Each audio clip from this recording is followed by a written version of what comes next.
I never believed in ghosts. I used to think fear was just a weakness of the human mind, something we create in the dark when logic fades away. That belief was my shield, my comfort, until the night I was forced to face something that shattered everything I thought I knew. It was past midnight when I decided to walk home instead of taking a cab. A stupid decision. I know now. The streets were completely empty, the streetlights flickering like they were struggling to stay alive, and a thick, heavy fog blanketed the road ahead. Every step felt heavier than the last, as if the asphalt itself didn't want me there. The silence was the first thing that got to me. It wasn't just quiet, it was dead. No cars, no wind, not even the buzz of insects. And that's when I heard it. Footsteps. Behind me. Slow. Deliberate. Perfectly matching my own pace. I stopped walking. The footsteps stopped too. My heart began to pound violently against my ribs. I told myself it was just an echo, my imagination running wild in the eerie quiet. So, I started walking again, faster this time, my boots clicking loudly on the pavement. The footsteps returned, closer now, heavier, as if whatever was behind me was learning how to mimic a human walk.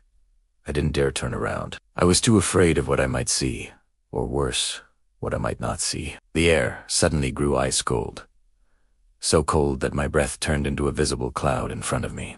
Then, the streetlights ahead started to switch off, one by one, plunging the road into an expanding pit of darkness that was creeping towards me. I felt a presence so close I could almost feel it breathing on my neck. Yet there was no sound, just an overwhelming sense of being watched. Then, a whisper. My name, stretched out, unnaturally long, spoken in a voice that was thin and dry, like dead leaves skittering across concrete. It was a voice that did not belong to any living person. I froze. My entire body locked up, refusing to move. Slowly, against every instinct screaming inside me, I forced myself to turn around. Standing just a few feet away was a tall, shadowy figure, far too tall to be human. Its body looked incomplete, like darkness had been pulled together to form a shape. And in the darkness, two glowing red eyes stared directly into mine. They weren't just lights. They were filled with an intelligence that felt ancient and incredibly cruel. I wanted to scream, but my throat was no sound came out.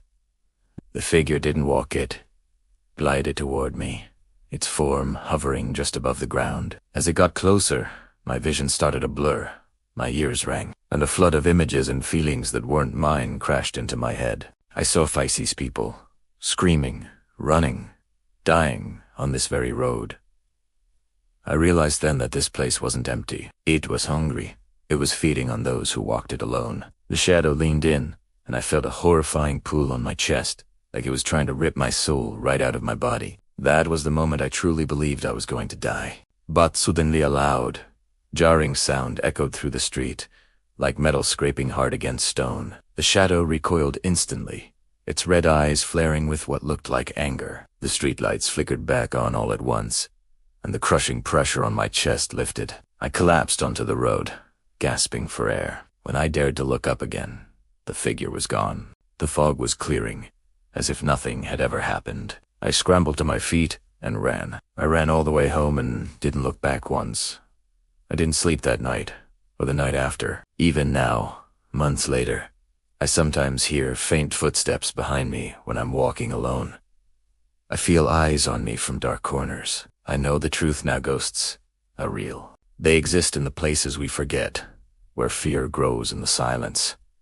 And once they notice you, they never forget you. Thanks for listening to my story. If you've had an experience like this, share it in the comments. And if you want to hear more, don't forget to subscribe. Stay safe out there.